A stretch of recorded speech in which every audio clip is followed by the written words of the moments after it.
નમસ્કાર વિદ્યાર્થી મિત્રો, આશા રાખું છું કે તમે અને તમારા પરિવારજનો પોતાના ઘરે સ્વસ્થ અને સુરક્ષિત હશો. મારું નામ છે ભાવિન સર ફ્રોમ સાહસ institute of commerce, your own personalise high-tech digital classes. વિદ્યાર્થી મિત્રો, ધોરણ 12 કોમર્સમાં અકાઉન્ટ વિષયની અંદર આજના આ લેક્ચરથી આપણે શરૂ કરવા જઈ રહ્યા છે એક ખૂબ જ મહત્વનું પ્રકરણ કે જેનું નામ છે શેર મૂડીના વ્યવહારો કે શેર મૂડીના હિસાબો, જેને ઇંગ્લિશમાં આપણે કહીશું અકાઉન્ટિંગ ફોર શેર કેપિટલ. શું કીધું છે? શેર મૂડીના હિસાબો, જેમાંથી તમને બોર્ડમાં 2 માર્ક્સના ઓબ્જેક્ટિવ એટલે કે ટૂંકા પ્રશ્નો આવશે 1 માર્ક વાળા, એમસીક્યુ વીએસક્યુ ની વાત કરી રહ્યો છું, અને 8 માર્કના 2 દાખલા આવશે સેક્શન ઈ ની અંદર. એનો મતલબ કે આ પ્રકરણનું કુલ ગુણભાર બોર્ડ માટે 18 માર્ક્સનો છે. ખૂબ જ મહત્વનું આપણે જોઈએ તો 8 માર્કના 2 દાખલા તમને પૂછાવાના છે, પણ એની સાથે સાથે તમારે વિકલ્પો માટે, ટૂંકા પ્રશ્નો માટે પણ આ ચેપ્ટરને સમજવાનું છે. ક્લિયર? તો ચાલો તમે બધા જ પોતાની સાથે પોતાની ટેક્સ્ટબુક અથવા આપણું સાહસ સ્ટડી પેમ્પલેટ લઈ લો અને આના દરેક લેક્ચરને ખૂબ જ ધ્યાનથી જોજો અને સમજજો. બધા જ લેક્ચર્સ તમને આપણી સાહસ સ્માર્ટ સ્ટડીઝ એપ્લિકેશન પર સિક્વન્સમાં મળી જશે, તો એના ઉપરથી બધા જ વિડીયો જુઓ અને જરૂરી વસ્તુઓને જેમ જેમ સમજાવતો જાઉં એમ નોટબુકમાં પણ નોટ ડાઉન કરતા જશો. ક્લિયર? ચાલો હવે આપણે શેર, જો પ્રકરણનું નામ છે શેર મૂડીના વ્યવહારો, તો આ શેર શબ્દ જે છે ને દોસ્તો, એક કંપની પ્રકારનો જે બિઝનેસ છે એની સાથે જોડાયેલો છે. તો આપણે આની શરૂઆત જોઈએ. સૌથી પહેલા તમે બીઓ વિષયમાં પણ ભણેલા છો કે નાના લેવલ પર એકાંકી માલિકીની પેઢીથી એકાંકી માલિકીની પેઢી મતલબ કે સોલ પ્રોપ્રાઇટરશિપ, કે જ્યાં એક જ વ્યક્તિ એ ધંધાનો માલિક હોય અને એ જ ધંધાનો સંચાલક હોય, જે આખા ધંધાને સંભાળતો હોય. પછી જો ધંધો થોડોક મોટો થાય તો એકાકી માલિકીની પેઢીમાંથી ભાગીદારી પેઢી, કે જેમાં એક કરતાં વધારે લોકો સાથે મળી અને બિઝનેસ કરતા હોય, તો એ પ્રકારનો ધંધો આવે છે. અને જ્યારે ભાગીદારી પેઢી કરતાં પણ મોટા લેવલ પર બિઝનેસ કરવો હોય તો કંપની સ્વરૂપ અસ્તિત્વમાં આવે છે. કંપની સ્વરૂપ અસ્તિત્વમાં આવે છે કે જેની અંદર ઘણા બધા લોકો ભેગા મળે છે અને ધંધો કરે છે, તો એને આપણે કંપની કહીશું. હવે આ વસ્તુ જે આંગળી બધું લખીને આપ્યું છે એ મેં તમને ટૂંકમાં સમજાવ્યું, બરાબર? હવે આ કંપની સ્વરૂપ જે છે એ કાયદાની દ્રષ્ટિએ એક ખૂબ જ મહત્વનું સ્વરૂપ છે. તો એનું સંચાલન કરવા માટે સૌથી પહેલા ભારતમાં કંપની ધારો 1956 બન્યો હતો. કંપની ધારો 1956 આ સૌથી પ્રથમ કંપની ધારો આઝાદ ભારતનો એ બન્યો હતો. અને આજની તારીખની આપણે વાત કરીએ તો અત્યારે આ કંપની ધારો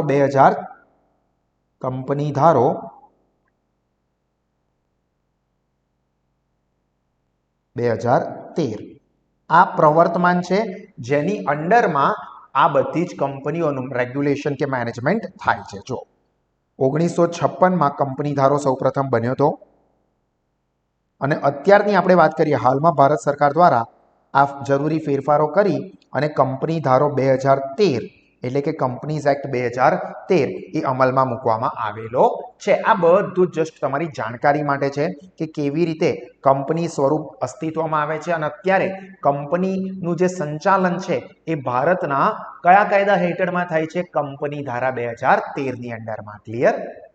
ચાલો, તો હવે આપણે થોડીક મહત્વની વસ્તુઓ આવી રહી છે જે સમજવાની છે, જે તમને ઓબ્જેક્ટિવ માટે કામ લાગશે. એ છે આપણા ટોપિકનું નામ કંપનીના પ્રકારો, એટલે કે ટાઈપ્સ ઓફ કંપની. તો હવે અહીંયા આપણે વાત કરીએ ને તો કંપનીના મુખ્યત્વે 2 પ્રકાર છે. આમ તો ઘણા બધા પ્રકાર છે, પણ આપણે મુખ્ય પ્રકારની વાત કરીએ ને તો સ્થાપનાને આધારે કંપનીના મુખ્ય 2 પ્રકારો થાય છે. ધ્યાન રાખજો, સ્થાપનાના આધારે 2 પ્રકાર છે. સ્થાપનાને આધારે 2 પ્રકાર. કયા કયા? એક કાયદા દ્વારા સ્થાપિત કંપનીઓ કે જેને કોર્પોરેશનના નામથી પણ ઓળખાય છે, અને બીજી છે નોંધાયેલી કંપનીઓ. કયા 2 પ્રકારની? કાયદા દ્વારા સ્થાપિત કંપનીઓ જેને આપણે કોર્પોરેશન નામથી પણ ઓળખી શકીએ છીએ, અને બીજું છે નોંધાયેલી કંપનીઓ. તો હવે કાયદા દ્વારા સ્થાપિત કંપનીઓ એટલે કયું?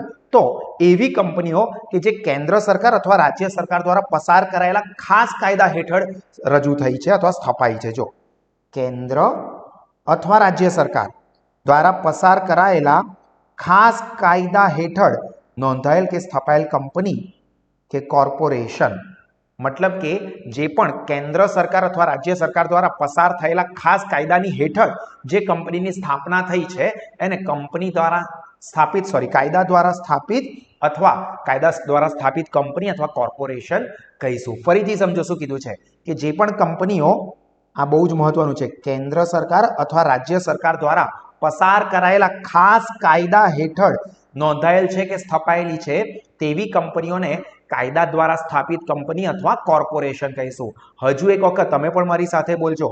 જે કંપનીઓ કેન્દ્ર સરકાર અથવા રાજ્ય સરકાર દ્વારા પસાર થયેલા ખાસ કાયદા હેઠળ નોંધાયેલ કે સ્થપાયેલ છે તેને કાયદા દ્વારા સ્થાપિત કંપનીઓ અથવા કોર્પોરેશન કહેવાય છે. એક માર્કમાં કામ લાગે.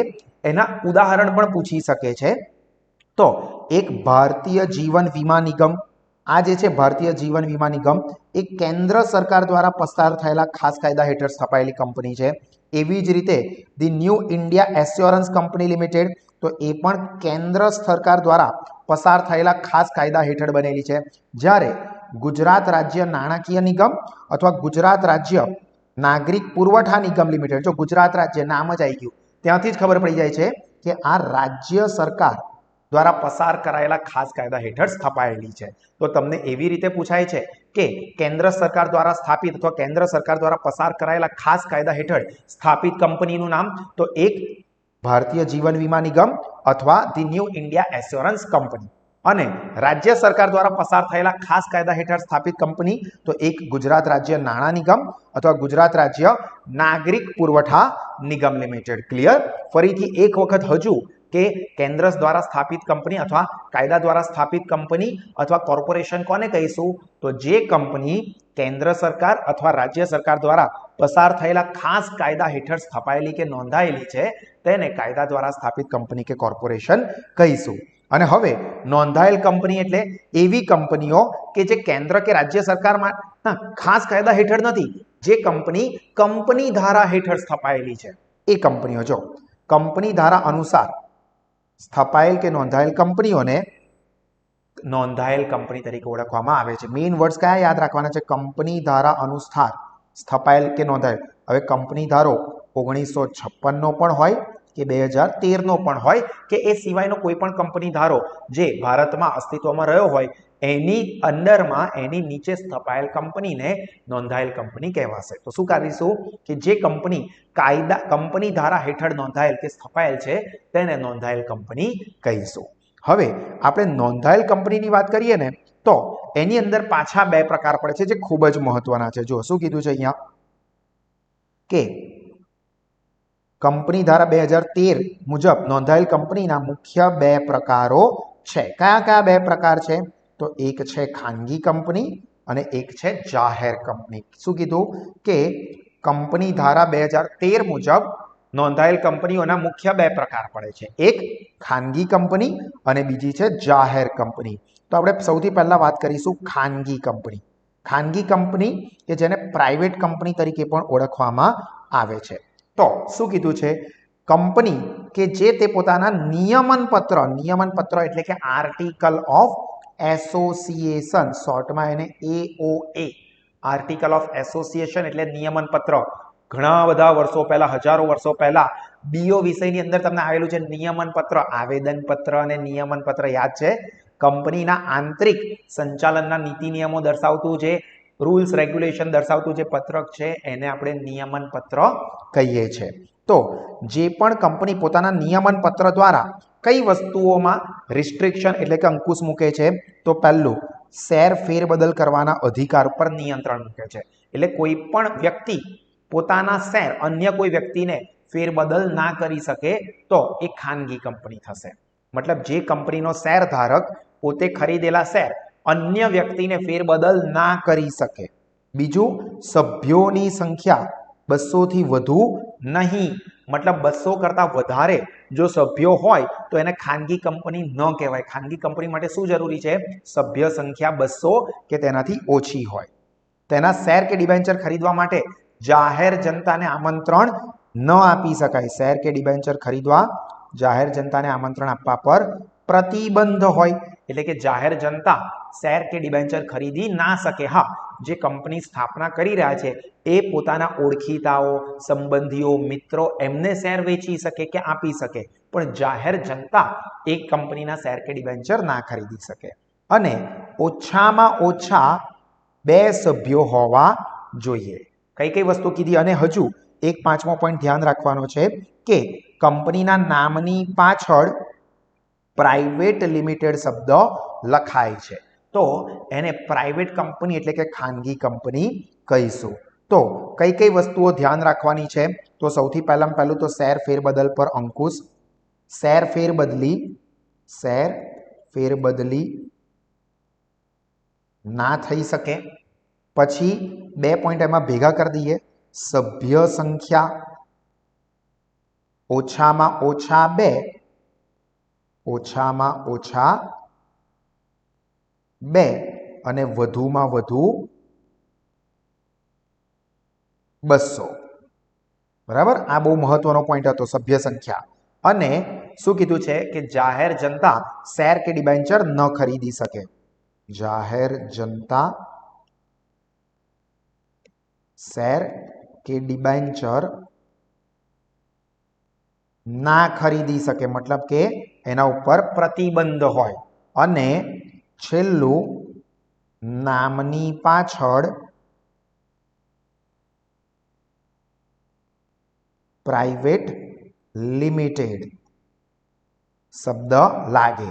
ઘણી વખત ઇંગ્લિશમાં શોર્ટમાં PVT.LTD મતલબ લિમિટેડ, આ રીતે પણ શબ્દ લગાવી શકાય છે. ઉદાહરણ તરીકે, દાખલા તરીકે, સાહસ સ્માર્ટ સ્ટડીઝ આપણી કંપનીનું નામ જ છે, જેની સાથે તમે અત્યારે એસોસિએટ છો. સાહસ સ્માર્ટ સ્ટડીઝ પ્રાઇવેટ લિમિટેડ આ આખી કંપનીનું નામ છે, આ મેઇન નામ છે, અને એની પાછળ આ પ્રાઇવેટ લિમિટેડ શબ્દ લગાવવો પડે. તો આ 4 વસ્તુઓને ખાસ ધ્યાન રાખવાનું છે ખાનગી કંપની માટે કે શેર ફેરબદલી ત્રાહિત પક્ષકારને ન કરી શકાય. સભ્ય સંખ્યા ઓછામાં ઓછી 2, વધુમાં વધુ 200. જાહેર જનતા પરને માટે શેર કે ડિબેન્ચર ખરીદવા માટે પ્રતિબંધ હોય અને કંપનીના નામની પાછળ પ્રાઇવેટ લિમિટેડ શબ્દ લાગે છે. ક્લિયર? જ્યારે જાહેર કંપની બહુ જ અઘરી વ્યાખ્યા છે ભા, કદાચ તમને યાદ ના પણ રહે, બહુ જ અઘરી ડેફિનેશન છે, ખાસ ધ્યાનથી જોજો નહીતર ભૂલી જવાશે. શું કીધું છે વ્યાખ્યા? જે કંપની ખાનગી કંપની નથી ને એ બધી જાહેર કંપની. શું આ વ્યાખ્યા જ છે? બહુ અઘરી વ્યાખ્યા છે. મેં કીધું ને, શું કીધું છે કે જે કંપની જાહેર કંપની નથી, સોરી, ખાનગી કંપની નથી તે જાહેર કંપની. આ એની વ્યાખ્યા છે. બોલો કેવી વ્યાખ્યા આવે છે? આપણને ખાલી જગ્યા જ બનાવે છે ને, મતલબ મૂર્ખા જ બનાવે છે ને. તો અહીંયા વ્યાખ્યા બહુ સિમ્પલ છે કે જે કંપની ખાનગી કંપની નથી તેને જાહેર કંપની કહેવાય છે. હવે જાહેર કંપની માટે પણ અમુક મુદ્દા ધ્યાનમાં રાખવાના છે કે ઓછામાં ઓછા 7 સભ્યો હોવા જોઈએ, જ્યારે વધુમાં વધુ સભ્યોની સંખ્યા માટે કોઈ જ મર્યાદા નથી, અને એના નામની પાછળ લિમિટેડ શબ્દ લાગતો હોય છે. તો અહીંયા તમને સિમ્પલ કન્ડિશન સમજાવું તો અહીંયા જે 4 પોઈન્ટ હતા ને એ 4 વસ્તુઓને જોઈએ ને તો એક તો શેર ફેરબદલી થઈ શકે. શેર ફેરબદલી થઈ શકે છે, મતલબ કોઈ પણ શેરધારક પોતાની પાસે જે શેર છે એ અન્ય કોઈ વ્યક્તિને વેચી શકે છે. સભ્ય સંખ્યા ઓછામાં ઓછા 7, ઓછામાં ઓછા 7 અને વધુમાં વધુ અમર્યાદિત, કોઈ જ મર્યાદા નથી. ક્લિયર? પછી જાહેર જનતા કંપનીના શેર કે ડિબેન્ચર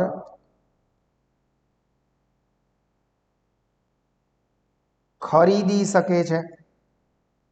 અને છેલ્લું, નામની પાછળ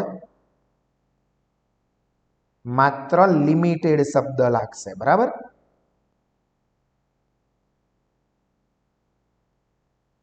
દાખલા તરીકે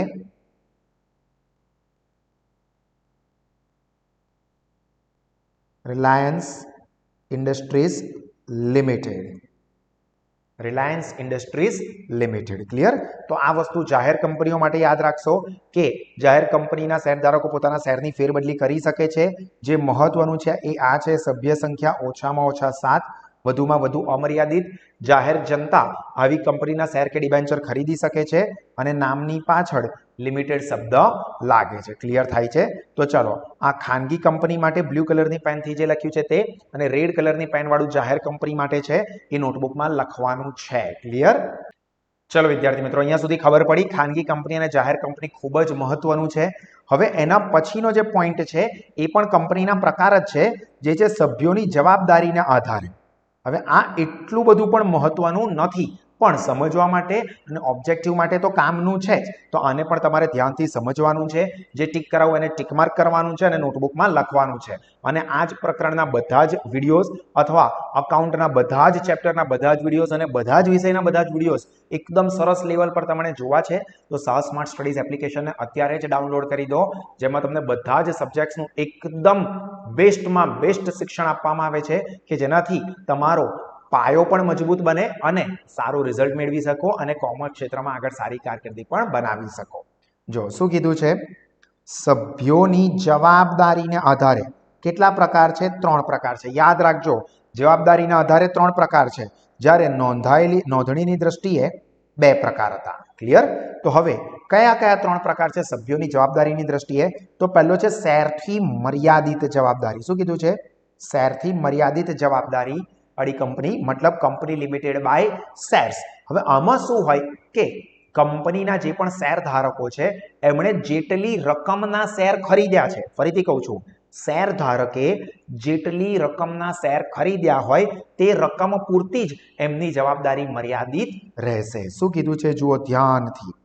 જેમાં કંપનીના સભ્યોની એટલે કે શેર હોલ્ડર્સની જવાબદારી કેટલી રહેશે? તેમણે ખરીદેલા કંપનીના શેરની દાર્શનિક કિંમત જેટલી જ મર્યાદિત રહે છે. એટલે કે ફોર એક્ઝામ્પલ,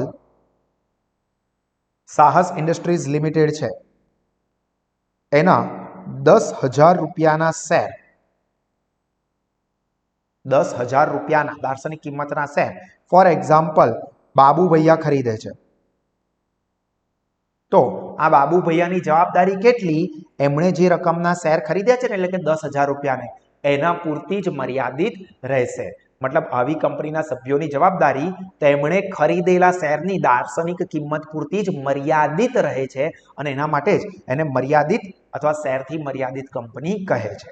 જ્યારે બીજો પોઈન્ટ જે છે બાંહેધરીથી મર્યાદિત કંપની.